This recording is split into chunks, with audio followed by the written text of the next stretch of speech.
most important thing, when you look for body cues with people. Some ladies have said, how long do I hug my mother-in-law, who you have a friendly but somewhat more formal relationship with? You have to look for body cues with them, and you can kind of feel it. If they probably aren't going to grab you in a huge bear hug, and a polite hug is always okay, and it's always appropriate. And when saying goodbye to your guests, what I like to do is to not only be there when they leave, if at all possible, but see them off at the door, wave goodbye. It's a small thing, but it makes people feel like it matters.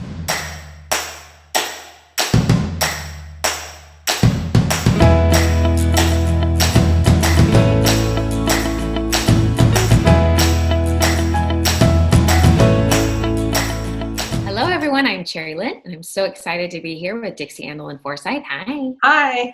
We're inspired by the holiday season, talking about how to be the perfect hostess. What does it mean to you to be the perfect hostess? Perfect hostess to me is somebody who makes you feel like they really want you to come. They're looking forward to your visit. And when you're there, they've made it an obvious attempt to make you comfortable, care about your needs, about having clean, not just clean things, but in trying to make you as comfortable as possible, having pleasant conversation, being positive. As they leave, they kind of can't wait to come back. I always used to think about it as the perfect host of like a party. Now, some people have expressed to me that they're worried if they're the perfect hostess, their guests will never leave.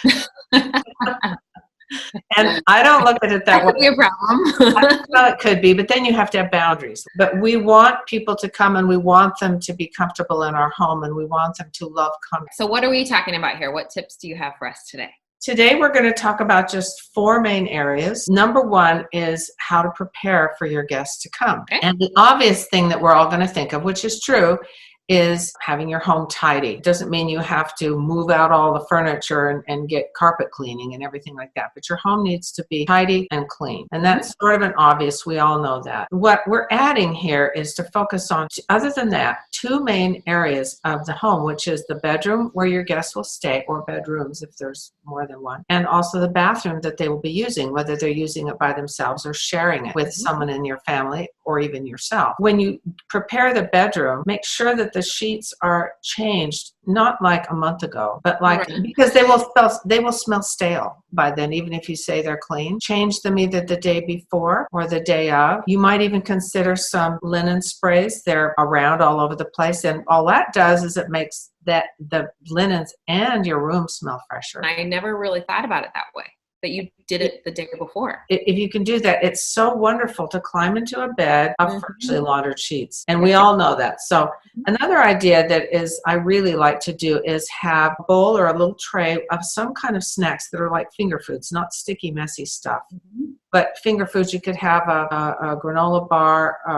We came to your house recently. You had a jar of nuts and a little jar of granola, and you can have little bottles of water so that they don't have to ask, where they can get something, because sometimes people get hungry or snacky in the morning, in the night, or whatever. You could also, if you can, do a little bowl of fresh flowers. Also, in the bedroom, make sure, if you can, and not everybody can do this, but if you can, if you have a small lamp, like a bedside lamp, turn it on so that when they go in there, it feels welcoming. It's not dark. I like that. That's such a good tip that no one, I think, thinks about. It just feels nice to walk into a room and there's a small light on. Even if it's daytime and they don't arrive at night. It looks like welcome. And then moving on to the bathroom. In the bathroom, obviously, after making sure it's clean. Clean. Right. We all know that. Okay. No.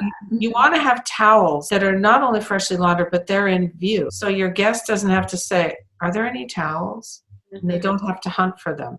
Plus, it also shows that you're thinking of them. You're saying, here's a stack of towels. Now, in the bathroom that I use for guests, I have a cupboard in there with glass so you can see, and you can see the towels, but I still put some out. The other thing that I've learned this from hard experience and making mistakes is you want to make sure that you have enough soap, conditioner, and shampoo in your bathroom for your guests. Sometimes the mistake I've made is I look in there and it's there, but they're empty. And that is not a great idea, because it makes your guests, puts them in a spot, especially if they're already in the shower and they can't get out.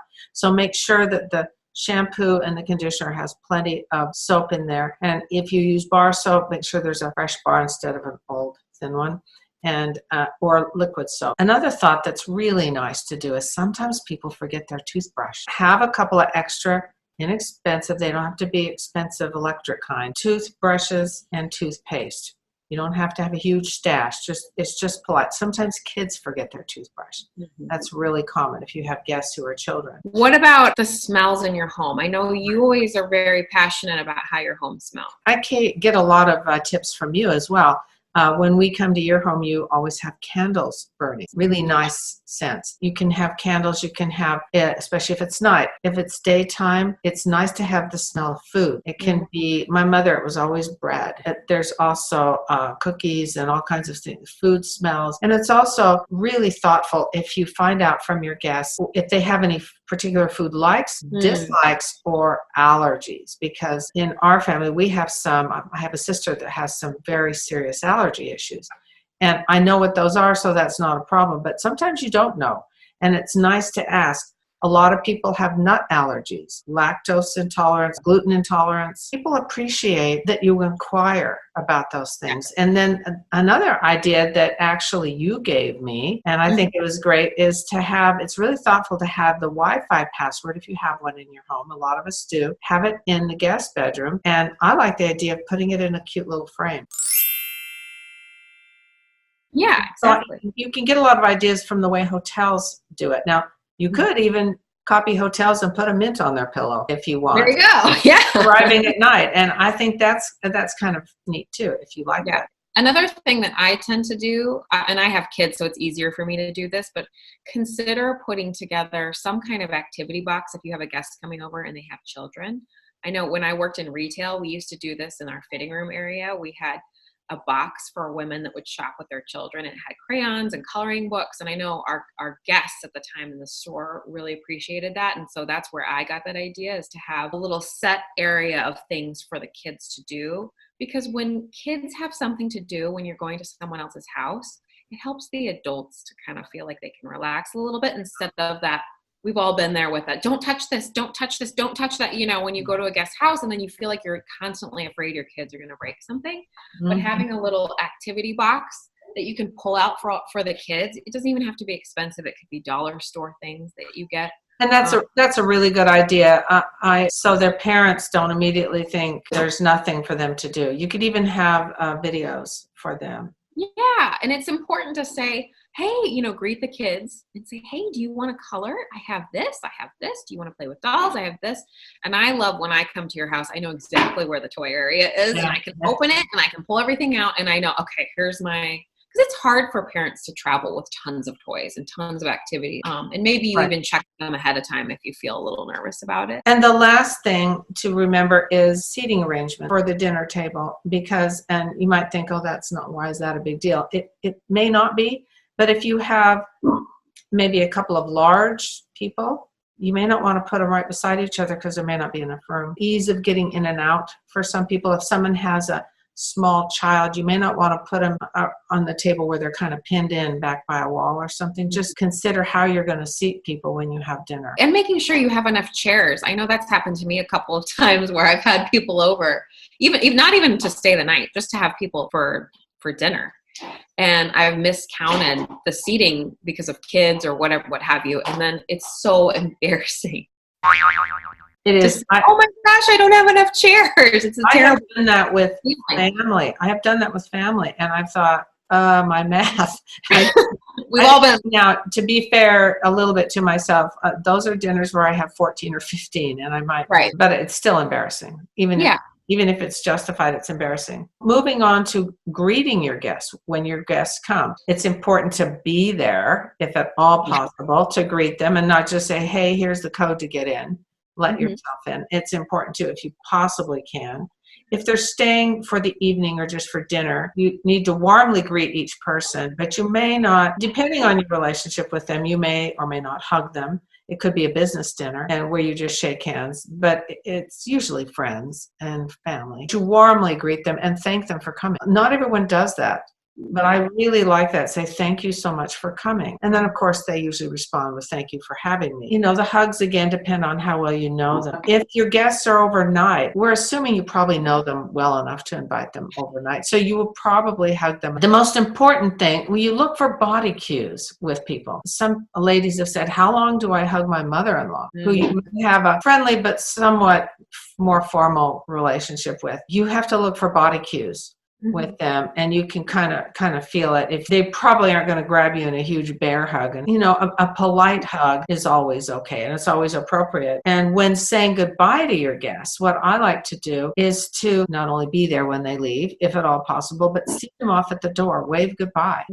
It's a small thing, but it makes people feel like it matters that they matter when they leave, when they arrive, and thank them for coming again. But don't expect hugs. Don't make little kids give you a hug. They might be shy. I was very shy, and I didn't like it when my parents would say hug uncle whatever, and I thought he looked scary. So especially the walking to the door, I think that's really a big one for me. Like remembering to go to the door is, if you can. If you have to leave early in the morning and your guests, you're not up, and they won't expect it. And now moving on to the third area, which is etiquette as a guest. When you are a guest in someone's home, the first thing that my mother always taught me is leave everywhere that you've been, if possible, tidier than when you enter, like the room. Make sure it's really tidy, that it doesn't look like a hurricane went through there, and then you leave. Now, whether you strip the sheets off the bed depends kind of on your hostess. They may say, oh, just make the bed. They may appreciate you stripping the sheets off. But be a tidy guest, somebody that they like having, instead of, oh boy, when Aunt Sarah comes, all mayhem. And compliment her on as many things as you can notice. And not just one thing, not just thank her for having you, but compliment her on her food, on her decor.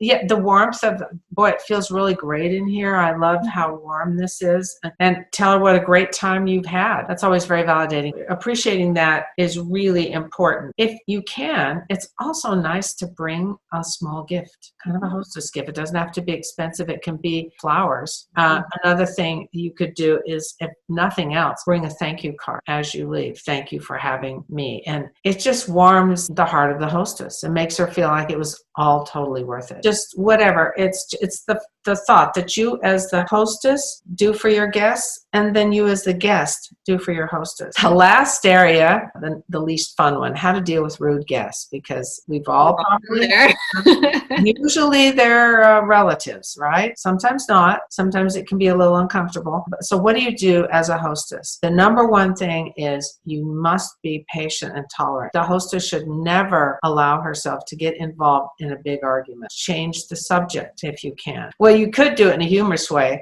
Let's go, or moving on, or something like that. You can do it somewhat humorous. If you can't, try and change the subject. Tolerate something for as long as you can, and using humor to diffuse. Think of something in advance if you know these things are going to happen. Don't invite them back as more often than you have to. If it's a family member, you will have to periodically. You'll feel obligated, but you can minimize the contact. And when by rude guests, I also mean difficult guests. They're not always rude, but hey, let's say somebody doesn't say anything, but they just start eating in your refrigerator and getting stuff you planned for another meal, or they maybe not saying anything wrong, but they're behaving in a rude manner.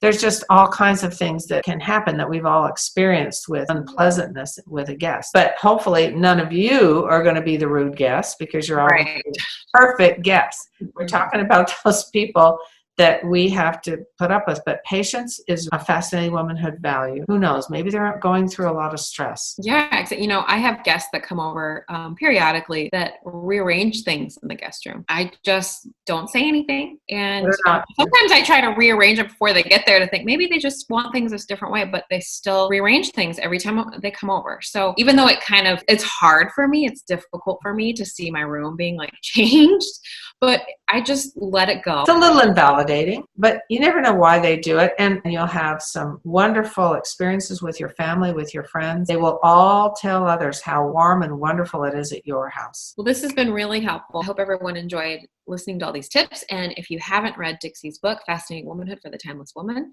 should definitely pick up a copy. I'll attach a link below. Fascinating Womanhood for the Timeless Woman is also in audio, which is really exciting. All really, really wonderful tools on becoming more of a feminine woman. We also have videos every week, so definitely subscribe to our channel. So that's that. We'll see you next time. See you next time. Bye.